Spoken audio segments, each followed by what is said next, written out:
आप सभी को एक बार फिर से जय मसीह की। खुदावन यसु के पाक और मुबारक और जलाली नाम में मैं आप सभी को सलाम कहता हूँ। Greetings in the name of our glorious Lord Jesus Christ.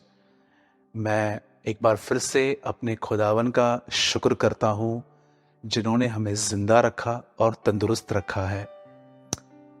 बहुत बार हम परमेश्वर के उन कामों को नहीं देख पाते हैं जो वो हमारे पीछे करता है। बाइबल ऐसा बताती है कि वही हर एक को जिंदगी और हर एक को श्वास देता है। आज आप जो सांस ले रहे हैं ये उसकी एक देन है। मैं कई लोगों को देखता हूँ, उन लोगों को एक बहुत ही अनथैंकफुल एटीट्यूड उनके अंदर रहता है। आप सभी जानते हैं यीशु मसीह एक दिन मार्था, मरियम और लाजर के घर जब गए तो मरियम उनके पैरों पे बैठी थी और मार्था कुछ काम कर रही थी।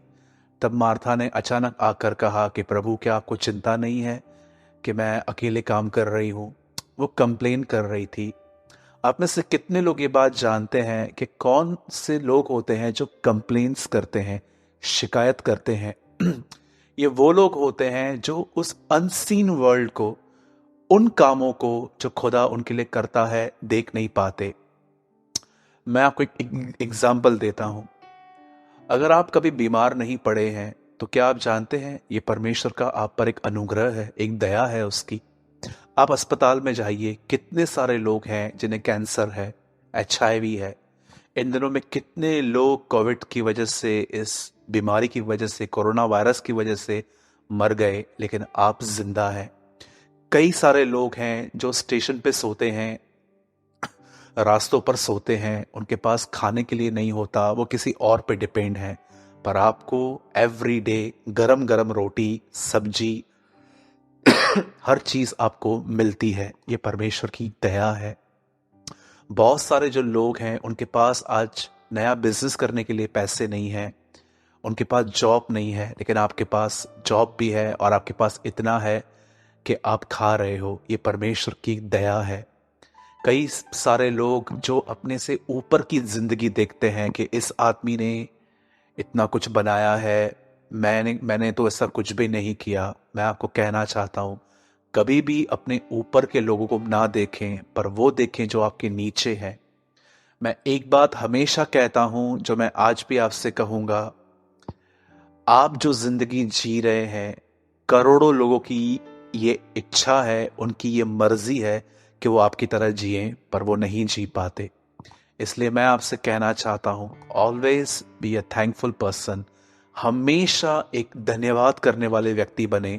परमेश्वर दे तो भी धन्यवाद, न दे तो भी आप उसको धन्यवाद करते रहें, क्योंकि मैं एक बात जानता हूं कि जो लोग परमेश्वर से प्रेम करते हैं उनके जिंदगी में चाहे कुछ भी हो, परमेश्वर सारी बातों को भलाई निकाल कर ले आएगा उनके लिए जो उससे प्रेम करते हैं। इसीलिए मैं आपको ये पहले कहना चाहता हूँ, हमेशा एक धन्यवादी व्यक्ति बने रहिए और परमेश्वर के उन कामों को देखने की कोशिश करें जो एक्चुअली आपको दिखाई नहीं देते हैं, पर वो हैं। आप जानते हैं बाइबल की एक इकलौती किताब एस्तर में परमेश्वर का नाम कहाँ भी नहीं है, लेकिन अगर आप उस किताब को आराम से पढ़ें तो आपको दिखेगा कि परमेश्वर ने बहुत काम किया है, पर पर्दे के पीछे। वही परमेश्वर आपको एक्सीडेंट से बचाता है, बहुत सारे बुरे लोगों से बचाता है, बहुत सारी गलत शिक्षाओं से बचाता है। हम कई बार इन कामों को नहीं देखते हैं और हमें इन कामों को देखना चाहिए। हमेशा परमेश्वर को धन्यवाद देते रहें। आइए एक कुछ मिनट्स के लिए, कुछ सेकंड्स के लिए अपने दाहिने हाथ को उठाएं और जो कुछ भी परमेश्वर ने आपके लिए किया है, चाहे उसने आपके लिए अपनी जिंदगी दी, अपना ब्लड दिया, अपना खून बहा दिया, उसने अपनी सारी कमी बटी पूरी की, आपके अकेलेपन में वो आपके साथ था। और आप भी जानते हैं, अगर आज आप जिंदा हैं तो वो सिर्फ यीशु मसीह की वजह से है। आइए अपने हाथों को उठाएं और उसे धन्यवाद दें। Thank you Jesus, thank you, thank you Lord. जैसे कि आज आपने टाइटल तो पढ़ ही लिया होगा, बहुत ही ऑसम आज का वचन होगा। बहुत सारे लोग आज एक बार फिर से परमेश्वर के द्वारा छुए जाएंगे, ये मेरा भरोसा है। और जैसे कि आज के टाइटल आपने पढ़ ही लिया होगा कि ये समय सांप को नहीं, यीशु मसीह को देखने का है। मैं पूरी तरह से इसे एक्सप्लेन करूंगा, लेकिन ये टॉपिक मैं लगभग 10-12 मिनट के बाद चालू करूंगा। पर मैं इससे पहले आपसे कुछ बात करना चाहता हूं, हर एक से। और मैं बिलीव करता हूं ये एक प्रचार नहीं है, मैं एक कॉमन और बहुत ही नॉर्मल कन्वर्सेशन आपके साथ करना चाहता हूं। और मैं चाहता हूं कि प्लीज जब ये वीडियो चल रहा है तो प्लीज आप इसे कंसंट्रेट करें। अगर आपके घर में बेबी है, अगर आपके घर के अंदर इस समय काम हो रहा है, तो प्लीज कुछ समय के लिए सारी बातों को आ, अपने मन से दूर रखकर आप इस वचन को सुने, क्योंकि मैं बिलीव करता हूं ये वचन आपको एटर्नल लाइफ के लिए तैयार करेगा। मैं आज की मसीहत में और बाइबल की मसीहत में एक डिफरेंस देखता हूं, और वो डिफरेंस ये है कि आज बहुत सारे प्रचारक भाई, मेरा उनसे कुछ भी विरोध नहीं है, वो मेरे सब भाई हैं। बहुत सारे लोग हैं जो इन दिनों में खुदा का काम कर रहे हैं। लेकिन एक चीज जो मैं आपको कहना चाहता हूं, ये हर एक के लिए नहीं है, लेकिन कुछ लोग अनजाने में ये करते हैं। आप जानते हैं बहुत सारे जो लोग हैं, जो प्रचार वो कर रहे हैं, उस प्रचार के द्वारा लोग सिर्फ और सिर्फ पृथ्वी पर एक बेहतर जीवन जीने के लिए तैयार हो रहे हैं। मैंने एक भाई को सुना था जो लोगों को बहुत सारी अर्थली चीजें खुदा से दिलाने के लिए दुआएं कर रहा था, और लोग बहुत कंफर्टेबल फील कर रहे थे। मैं इसके खिलाफ नहीं हूं। मैं जानता हूं जब तक हम जिंदा हैं हमें हर चीज की जरूरत है, सुविधाओं की जरूरत है, मैं मानता हूं। पर उस व्यक्ति का क्या जो सिर्फ और सिर्फ अपनी कलीसिया को अर्थली थिंग्स के लिए तैयार कर रहा है। और आप जानते हैं चेलों में और आज की मसीहत में ये फर्क है। चेले कलीसिया को न केवल अर्थली ब्लेसिंग्स के लिए, पर मरने के बाद जो खुदा के साथ जिंदगी है उसके लिए भी तैयार करते थे। और आज जो मैं आपसे सिर्फ 10-12 मिनट शेयर करूंगा, उसके बाद मैं टॉपिक पे आऊंगा। मैं बिलीव करता हूं ये न केवल आपको पृथ्वी के लिए, पर आपको एटर्नल के लिए तैयार करेगा। आप सोचने पर मजबूर हो जाओगे कि हाँ, एक दिन तो आएगा जब मैं खुदा के सामने खड़ा रहूंगा, और उसके बाद मेरे लिए एक नई जिंदगी चालू होगी। पौलुस भी कहता है, यदि आप इसी जीवन में प्रभु से आशा करते हैं तो आप सब मनुष्यों से अधिक अभागे हैं। मैं आपसे जो शेयर करना चाहता हूं वो ये है। आप सभी जानते हैं पुराने नियम में एक व्यक्ति था जिसका नाम था डैनियल। बाइबल बताती है कि वो गुलामी में था। इज़राइल के लोगों ने जब पाप किया था, और बेबीलोन का राजा नबूकदनेस्सर जब सारे लोगों को बांधकर इज़राइल से निकालकर वो उनको बेबीलोन ले गया, तो आप सभी जानते हैं कि दानियल भी वहां चला गया। दानियल का कोई पाप मेंशन नहीं है, लेकिन मैं बिलीव करता हूं कि खुदा क्या कुछ प्लान था, इसीलिए खुदा ने बहुत सारे अधर्मियों के बीच में एक धर्मी को भेजा। और जैसे वो वहां पर गया, वचन कहता है कि दानियल एक प्रेयर वॉरियर था। वो एक प्रार्थना करने वाला व्यक्ति था। वो हमारी तरह मूडी नहीं था। जब मन किया तब प्रार्थना की। आज मन नहीं किया तो प्रार्थना नहीं की। आज बहुत काम है तो प्रार्थना नहीं की। नो, प्रेयर लाइफ में उसका एक बहुत ऑसम डिसिप्लिन था। वो दिन में अपने परमेश्वर से 3 बार दुआएं करता था, और कहां ना कहां खुदावन ने उसे गुलामी में भी ऊंचा किया। और ऊंचा करने के बाद वचन कहता है कुछ लोग उससे बहुत जलते थे। याद रखिए, जब भी खुदा आपको बढ़ाएगा, कुछ लोग आपसे जरूर जलेंगे। ये बहुत नॉर्मल चीज है। लोग यूसुफ से जलते थे, उसके भाइयों ने उसे जलन से पकड़वा दिया और उसको पकड़ के उनको बहुत मारा। आप दाऊद को देखिए, जब वो युद्ध जीत के आता था तो लोग कहते थे शाऊल ने 100 को मारे, दाऊद ने इतने सारे लोगों को मारा। वहां पर गिनती भी लिखी गई है। और अगर आप और आगे पढ़ें तो जब यीशु मसीह को पकड़ा गया तो फरीसियों को पिलातुस ने कहा, मैं जानता हूं तुमने इसे जलन से पकड़वाया है। मेरे भाइयों और बहनों, जब भी आपको परमेश्वर बढ़ाएगा, कुछ लोग आपके विरुद्ध जरूर खड़े होंगे। वो आपके लिए आलोचना के अलग अलग शब्द कहेंगे, अनट्रुथ जिसमें कुछ सच्चाई नहीं है, ऐसी सी बातें कहेंगे, लेकिन आपको घबराना नहीं है। बाइबल बताती है जिसका चाल चलन प्रभु को अच्छा लगता है, ऐसा लिखा है कि प्रभु उसके दुश्मनों से भी उसका मेल करवा देता है। आप जानते हैं दानियल से कुछ लोग जलते थे और उन्होंने जाके राजा को भड़काया, बहुत सारी बातें कही और कहा, राजा अब से कुछ दिनों तक हम आपके सामने झुकेंगे। और राजा ने कहा ठीक है। लेकिन दानियल एक धर्मी व्यक्ति था, वो जानता था ये सिर्फ खुदा के लिए होना चाहिए, सिर्फ परमेश्वर के सामने ही हमें झुकना चाहिए। और आज्ञा पालन की वजह से जब दानियल अपने डिसीजंस पे कायम था, तो आप सभी जानते हैं कि दानियल को उसके बाद अरेस्ट किया गया, राजा के सामने रखा गया और राजा ने उसे एक मौत सुनाई कि इसे सिंहों की मान में एक ऐसी गुफा में डाल दो जहां पर शेर हैं।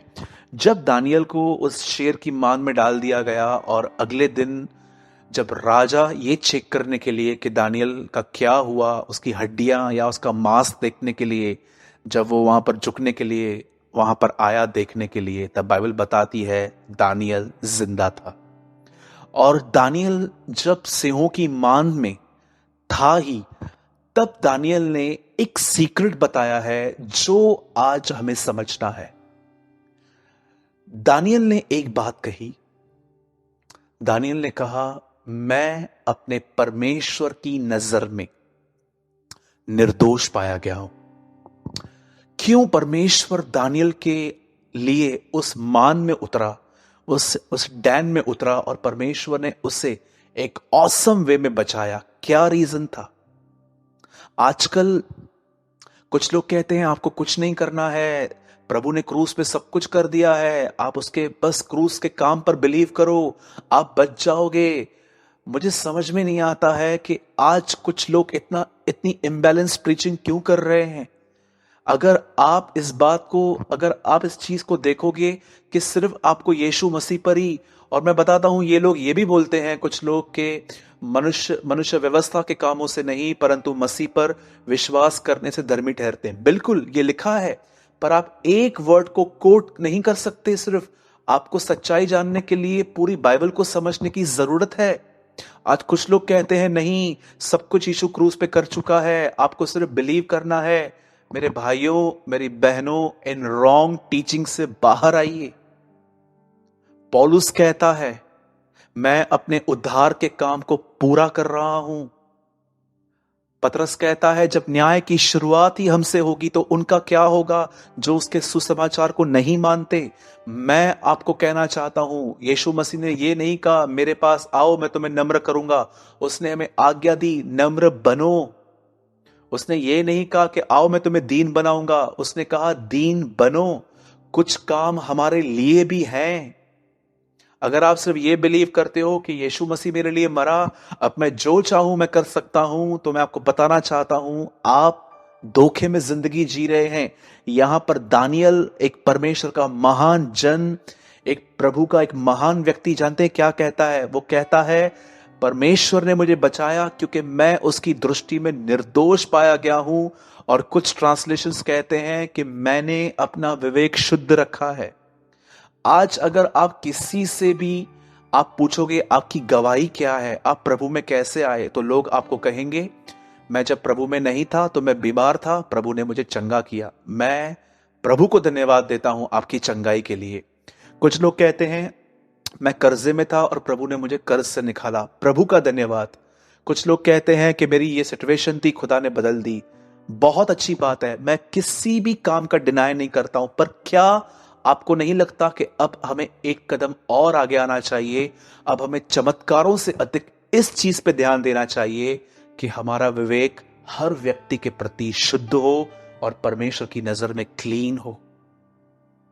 मैं आपसे पूछना चाहता हूं, आपकी जिंदगी में कोई तो ऐसा होगा जो आपको परेशान करता होगा, आपको टोंट करता होगा, आपके लिए झूठी झूठी बातें, आपके लिए लोगों को गलत इंफॉर्मेशंस देता होगा। हो सकता है आपके फैमिली मेंबर्स ही आपके साथ गलत ट्रीट करते हैं।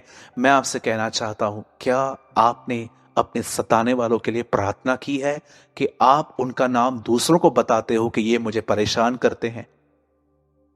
जरा सोचिए मेरे भाइयों और बहनों, ये दानियल की गवाही थी, उसका विवेक निर्दोष था, उसने अपना विवेक शुद्ध बनाए रखा था। जितने भी लोगों ने उसे परेशान किया था, दानियल ने किसी के लिए अपने अंदर नफरत नहीं रखी थी। अगर आप एक ऐसे व्यक्ति हैं जो खुद से लड़ते हैं कि चाहे लोग मुझे गालियां दें, चाहे लोग मुझे बुरा भला कहें, मैं अपने अंदर उनके लिए कुछ भी गंदगी नहीं रखूंगा, तो मैं आपको बताना चाहता हूं, आप अपने आप को एटर्नल लाइफ, अनंत जीवन के लिए तैयार कर रहे हो। जरा देख रहे हैं आप, अमीर अमीर लोग अपने आप को फांसी पे लटका रहे हैं, बड़े बड़े लोग मर रहे हैं इन दिनों में।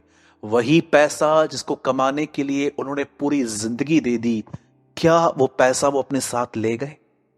सब कुछ चला गया। मेरे भाइयों और बहनों, मैं आपको कहना चाहता हूं, अगर आप सच में प्रभु के साथ जिंदगी जीने में गंभीर हैं तो अपने विवेक को शुद्ध रखें। जब भी आप जीवन में बढ़ रहे हैं और आपके विवेक में जब पवित्र आत्मा कहता है कि मेरे बेटे, मेरी बेटी, तू जो ये कर रहा है ये ठीक नहीं है, उस समय प्रभु से अनुग्रह मांगिए कि हाँ प्रभु, मैं जानता हूं मैं गलत कर रहा हूं और मैं नहीं करना चाहता, तो मुझे अनुग्रह दे। इससे कहते हैं अपने विवेक को शुद्ध बनाए रखना, प्रभु की दृष्टि में निर्दोष होके जीना। मैं जानता हूं बहुत सारे लोग आज इन चीजों को वैल्यू नहीं देते। आज बहुत सारे जो लोग हैं वो वैल्यू देते हैं कि वो कलीसिया कौन सी है जिसमें बहुत पब्लिक है, वो कलीसिया कहाँ है जहां पर बहुत सारे चमत्कार होते हैं, वो कलीसिया, वो पास्टर कहाँ है जो हमारे लिए भविष्यवाणी करे। पर कितने लोग हैं जो इस बात को वैल्यू देते हैं कि सूरज भाई, हम अपने विवेक को शुद्ध रखना चाहते हैं, चाहे लोग भले कुछ भी कहें, कितनी भी स्टोरीज बनाएं, जिनको जो लिखना है लिखो, जो पोस्ट करना है करो, हम अपने आप को प्योर बना के रखेंगे। क्योंकि याद रखिए, जिस दिन हम मरेंगे और जब हमारा न्याय होगा, एक यही चीज वहां पर मायने रखेगी कि हम पृथ्वी पर कैसे जिंदगी जी रहे थे। इसलिए मैं आपसे विनती करता हूं, अपने विवेक को शुद्ध रखें, प्रभु से मदद मांगे। आइए इस समय मैं उस टॉपिक पे आना चाहता हूं जिसके बारे में आपने आज टाइटल पढ़ा है, और मैं बिलीव करता हूं कि खुदावंत आज आप में से हर एक से जितने भी लोग आज इस वीडियो को देखेंगे, मैं बिलीव करता हूं कि खुदा आप में से हर एक से बात करेंगे। आइए, मैं चाहता हूं इस समय आपके सामने स्क्रीन पर एक वर्ड आ रहा है, और मैं चाहता हूं कि अगर आप इस समय, अगर आपके हाथ में बाइबल है तो प्लीज आप उसे उठाइए और आज के वचन को समझिए। मैं इस समय स्क्रीन पर आपके लिए कोट कर रहा हूं the book of John, the gospel of John, यूहन्ना का 3 अध्याय और उसका 14 एंड 15 वर्ड। जिस रीति से मूसा ने जंगल में सांप को ऊंचे पर चढ़ाया, उसी रीति से अवश्य है कि मनुष्य का पुत्र भी ऊंचे पर चढ़ाया जाए, ताकि जो कोई उस पर विश्वास करे वह अनंत जीवन पाए। ध्यान दीजिए, आप सभी जानते हैं पुराने नियम के अंदर परमेश्वर के जो लोग थे वो गुलामी में थे। जब परमेश्वर ने मूसा को चूज किया कि वो उन्हें वहां से निकालकर एक ऐसे देश में ले जाए जहां पर दूध और मधु की धाराएं बहती है, तो आप सभी जानते हैं कि ये लोग जो थे, इन्हें जंगल से होना था। मेरे भाइयों, मेरी बहनों, याद रखिए, हर व्यक्ति के जिंदगी में जंगल आता है, अकेलापन आता है, टूटना आता है। प्रॉब्लम आपको सिर्फ तोड़ती नहीं है, प्रॉब्लम आपको बनाती भी है। बाइबल बताती है कि मूसा एक दिन अपनी भेड़ बकरियां, अपने ससुर की भेड़ बकरियों को चरा रहा था, और परमेश्वर ने उसे पर्वत पे बुलाया और जैसे वो वहां पर गया, बाइबल बताती है कि जब वो पर्वत पे परमेश्वर के साथ उससे मुलाकात की, तब प्रभु ने उसे कहा, मेरे जो लोग हैं वो मिस्र के अंदर गुलामी में हैं और मैंने उनकी उनकी आवाज, उनकी चीखें, उनका दर्द मैंने महसूस किया है, सुना है। अब तू वहां पर जा और उन लोगों को निकाल के लेकर आ। बाइबल बताती है मूसा वहां पर गया और उसने फिरौन के ऊपर प्रभु की अगुवाई के अनुसार बहुत सारी विपत्तियां डाली। और बाइबल बताती है एक समय आया जब राजा ने उन लोगों को जाने दिया, लेकिन जब वो लोग वहां से निकले अपने देश की ओर, तो बीच में एक जंगल आया था। ये जंगल बहुत ही बड़ा जंगल था और वहां तक पहुंचने के लिए ऐसा कहा जाता है कि ये सिर्फ 11 दिनों का रास्ता था, लेकिन इन्हें पहुंचते पहुंचते 40 साल लग गए। बाइबल बताती है जंगल में एक समय ऐसा आया जब इन लोगों के पास खाने के लिए कुछ नहीं था, पीने के लिए कुछ नहीं था, और प्रॉब्लम यह है कि इनका मांगने का एटीट्यूड बहुत बुरा था। ये विनती नहीं करते थे, ये झगड़े करते थे। आप जानते हैं आज भी बहुत सारे लोगों की बातों में विनतियां नहीं होती हैं। आज भी बहुत सारे लोगों के बातों में आप एक रूडनेस, आप एक स्ट्रिक्टनेस, या तो आप एक जैसे कि मैं आपको यह कहना चाहता हूं कि कुछ लोग ऐसे होते हैं जो हुक्म चलाते हैं। उन्हें उनके मांगने के तरीके इतने गलत होते हैं। परमेश्वर ने देखा कि ये लोग ऐसे हैं, जब भी इनके पास कुछ भी कमी घटी होती है तो ये झगड़ा करते थे। और एक दिन ऐसा हुआ कि किसी वजह से इन्होंने बहुत कुड़कुड़ाया और कुड़कुड़ाने की वजह से प्रभु को गुस्सा आया। और बाइबल बताती है कि प्रभु ने इन लोगों के बीच में बहुत जहरीले सांप भेजे। और बाइबल बताती है जैसे जैसे सांप इन्हें डसने लग गए, इन्हें बाइट करने लग गए, इज़राइल के लोग मरने लग गए। और ये लोग मूसा के पास जाके कहने लग गए कि मूसा हमें बचा, हमें बचा। और बाइबल बताती है मूसा ने प्रभु को दुहाई दी, मूसा ने प्रभु से प्रार्थना की और प्रभु ने उसे एक बात कही।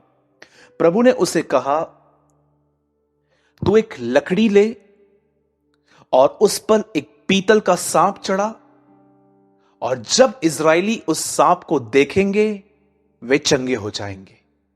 और बाइबल बताती है एक लकड़ी, पुराने नियम के अंदर परमेश्वर क्रूस दिखा रहा था। उस क्रूस पर उन्होंने एक ब्रॉन्ज स्नेक, इन्होंने एक पीतल का सांप चढ़ाया। और जैसे मूसा ने उस एक सांप को लिया और उस पर चढ़ाया, जितने भी लोगों ने उस सांप को क्रूस पे चढ़ते हुए देखा वे सब चंगे हो गए और वहां पर महामारी रुक गई, वहां पर बीमारियां रुक गई। अब सुनिए, जब यीशु मसीह एक दिन एक ऐसे व्यक्ति से मिले जो एक बहुत ही बड़ा धर्मगुरु था, जो पवित्र शास्त्र पुराने नियम का बहुत अच्छा अध्यापक था, वो पुराने नियम की बहुत सारी बातों को जानता था, तब यीशु मसीह से जब उसकी मुलाकात हुई तो यीशु ने उसे ये कहानी बताई। यीशु मसीह उसको समझा रहे थे कि जैसे पुराने समय में उन्होंने उस सांप को ऊंचे पे चढ़ा हुआ देखा, वैसे ही तुम भी अगर मुझे देखोगे चढ़ा हुआ, क्रूस पे चढ़ा हुआ, तो तुम बच जाओगे। मैं आपसे एक बात पूछना चाहता हूं यहां पर, यीशु क्या समझा रहे थे? जैसे उन्होंने अपनी बीमारी को नहीं, सांपों को नहीं, लेकिन क्रूस पर सांप को चढ़े हुए देखा, वे सब ठीक हो गए, वैसे ही यीशु न्यू टेस्टामेंट में हमसे कहते हैं अगर तुम भी मुझे ऊंचे पे चढ़ा हुआ देखोगे, यहां पर लिखा गया है, और जिस रीति से मूसा ने जंगल में सांप को ऊंचे पे चढ़ाया, उसी रीति से अवश्य है कि मनुष्य का पुत्र भी ऊंचे पे चढ़ाया जाए, ताकि जो कोई उस पर विश्वास करे वह अनंत जीवन पाए। पुराने नियम में उन्होंने जैसे अपना ध्यान जहरीले सांपों से निकालकर अपना ध्यान वहां पर लगाया, उस क्रूस पर जहां पर एक सांप चढ़ा हुआ था, जितनों ने उसे देखा वे चंगे हो गए। वैसे ही यीशु कहता है अगर अब तुम मुझे देखोगे तुम जीवन पाओगे, अनंत जीवन पाओगे। मेरे भाइयों, मेरी बहनों, मैं आपसे एक बात पूछना चाहता हूं, आपने इन दिनों में अपने जीवन में क्या ये फोर्स महसूस किया है कि आपकी जिंदगी में कितना आपको और मुझे अपनी प्रॉब्लम्स को लेकर हमें मेंटली टॉर्चर किया जा रहा है?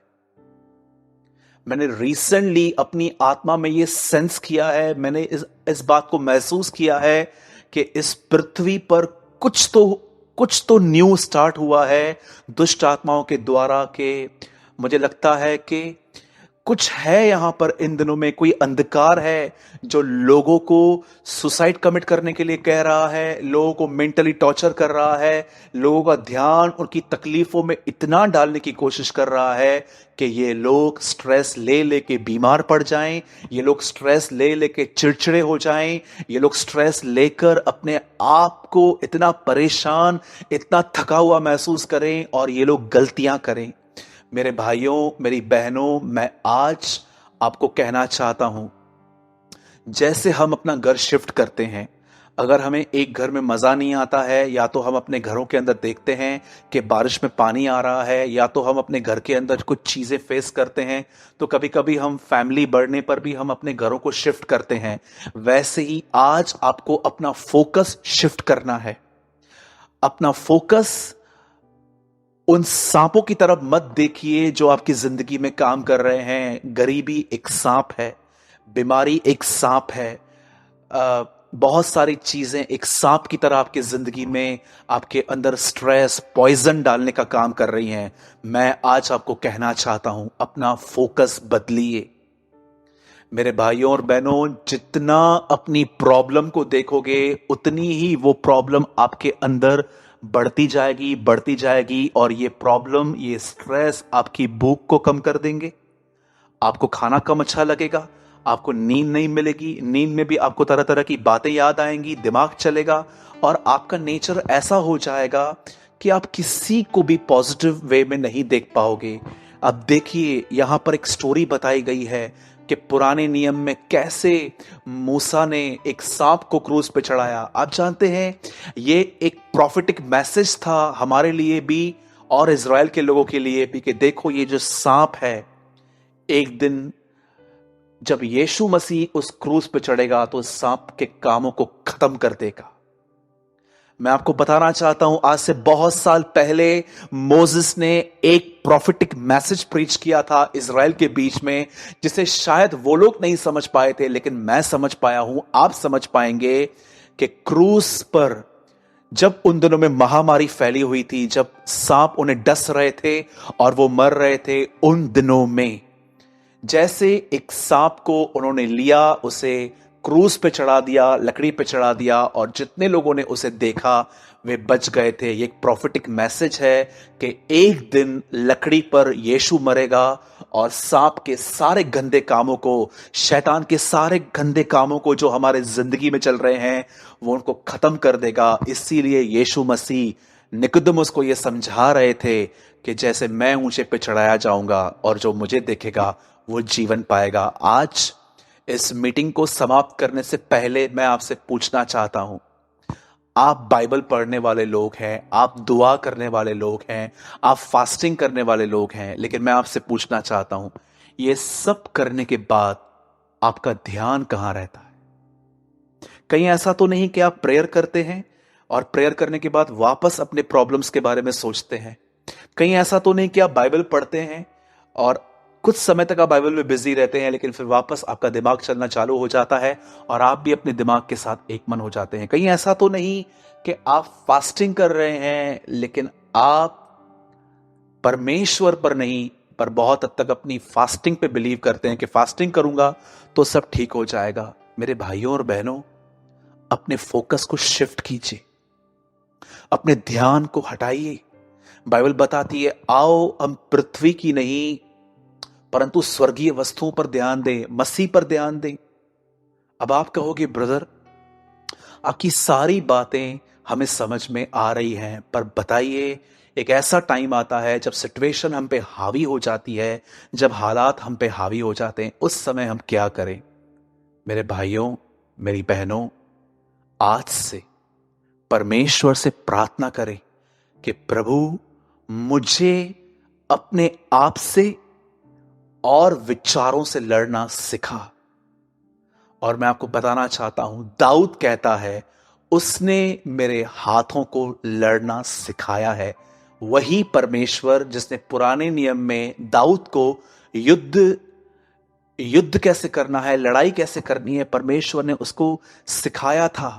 वही परमेश्वर पुरानी वाचा में जिसने दाऊद को सिखाया था, वही परमेश्वर जानता है कि अब लोग हमारे दुश्मन नहीं है, हमारा दुश्मन शैतान है और उसके जो हथियार हैं वो है विचार। और वही खुदा आपको भी सिखाएगा हाउ टू फाइट।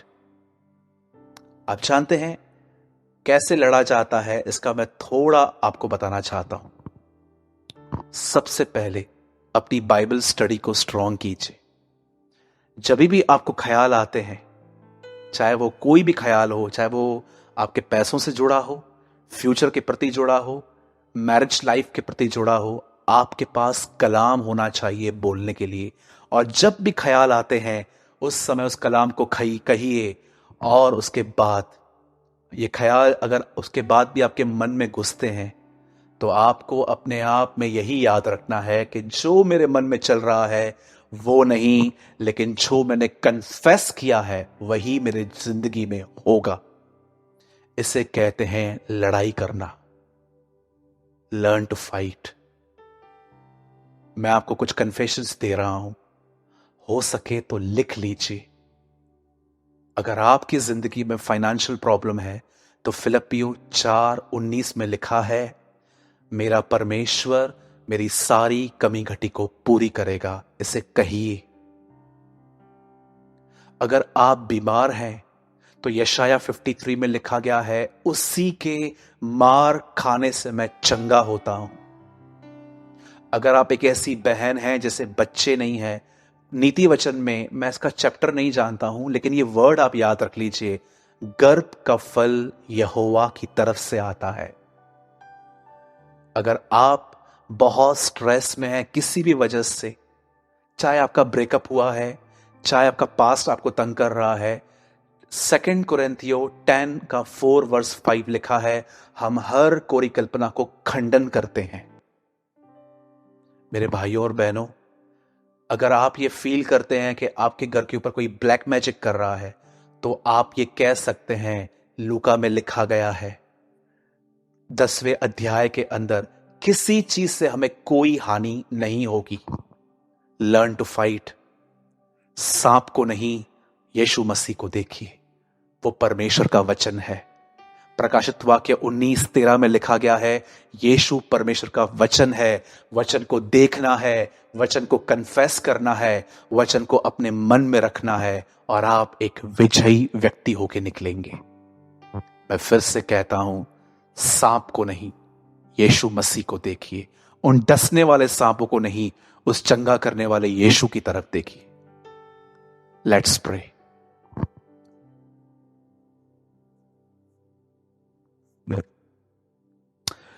पिता, मैं धन्यवाद देता हूं आज के कलाम के लिए। तूने आज बहुत गहराई से हमें सिखाया। हम अपने सोचने के तरीकों की वजह से ही सफर करते हैं। तकलीफ बहुत छोटी होती है प्रभु, पर हमारा मन उसे तरह तरह से हमें दिखाता है। शैतान हमारा फायदा उठाता है प्रभु। होने दे प्रभु, जितने भी लोग जिन्होंने आज ये वचन सुना, प्रभु ने लड़ना सीखा। हमारी लड़ाई इंसान से नहीं है खुदावन, शैतान उसकी आत्माओं से और नेगेटिव थॉट्स से है। हमें लड़ना सिखा प्रभु, हमें आशीष दे। जितने भी लोग देख रहे हैं प्रभु, आपका अनुग्रह, आपकी दया इन सब पर बनी रहे। विश्वास करते हैं आपने हमारी दुआओं को सुना, यीशु के नाम में, आमेन एंड आमेन।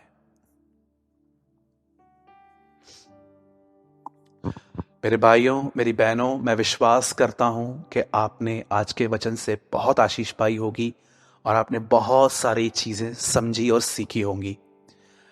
कृपया अगर हो सके तो आप इस वीडियो के लिंक को अपने व्हाट्सएप ग्रुप्स में और अपने फेसबुक की आईडी पे या किसी पेज पर जरूर शेयर करें, क्योंकि मैं जानता हूं कि लोग यहां पर कितने परेशान मेंटली टॉर्चर्ड हो रहे हैं, डिप्रेस हो रहे हैं, सुसाइड के ख्यालों में चल रहे हैं, आपका एक लिंक शेयर करना किसी की जिंदगी को आशीष दे सकता है, किसी की जिंदगी को बचा सकता है। और मैं आपको फिर से कहूँगा कि आने वाले दिनों में हम और भी बहुत सारे ऐसे ऐसे वीडियोस डालने वाले हैं जिसके द्वारा आप एक बहुत गहरी और सच्ची शिक्षाओं को पाएंगे। मैं विश्वास करता हूँ आज के कलाम के द्वारा आपने बहुत कुछ लर्न किया होगा, और अगर आपने जो कुछ लर्न किया है उसे कमेंट बॉक्स में ज़रूर लिखें ताकि आपके कमेंट्स को पढ़ के हम भी आशीष पाएं। प्रभु आपके साथ है, अपना ख्याल रखें।